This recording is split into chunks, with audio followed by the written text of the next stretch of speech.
Today is March 7th, and we have a very special report for you. I'm here with Mr. DePasquale and Mrs. Kaszuba. So an email was sent out about the NJGPA testing last Friday, and a lot of students have some questions, so I just wanted to run them by you guys here and see what you have to say. Sure. Thanks so much, Ryan. Of course. Absolutely. So firstly, what is the NJGPA? So I'll take this one. First of all, thanks for doing this, Ryan. I know there's a lot of questions about this new assessment. So the NJGPA, or the New Jersey Graduation Proficiency Assessment, is a new assessment that all students in the class of 2023, 2024, and 2025 will be taking eventually. Now, our current juniors, will be taking this assessment next week, beginning on March 15th.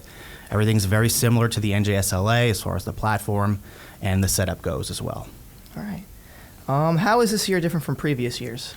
So, Ryan, I'm going to take that one. Thanks so much for having us here. Of course. So, over the last few years, due to COVID, a lot of testing had been eliminated or canceled, and the state, along with the federal government, decided that this year's test had to count. So, in the past, kids could not take the test and they could rely on some other test format, the PSAT, the SAT, for a score. This year, they still have those scores as backups, but they must take the GPA in order to be eligible for those other test scores to count. Okay. What happens if a student doesn't pass the test?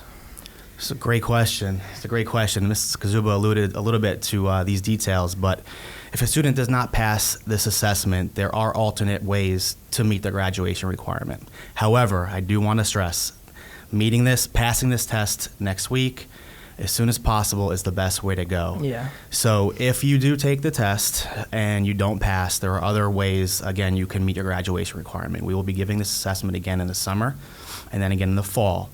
Now, let's play this scenario out. You don't meet it next week. You don't meet it again in the summer. You don't meet it again in the fall. You can use an alternate assessment such as an SAT, an ACT, PSAT, ASVAB, AccuPlacer. Use one of those scores to meet your graduation requirement. Now, worst case scenario, right? You don't meet the cut score on any of those assessments.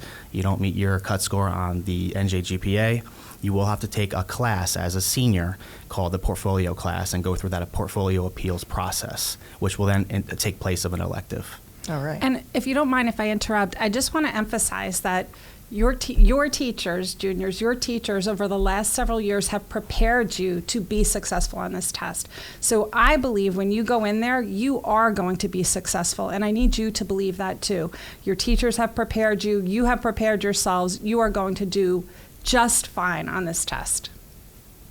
All right, so what happens if a student just goes in and just clicks answers as quickly as possible to finish as fast as they can? Yeah, I'm really glad you asked that question because I suspect that has happened a lot in the past. So what the state has told us is that if students don't have a valid score, they will not, that test will not be counted. It will be as if they didn't take it. So for example, a student goes in, just scribbles, C throughout the test.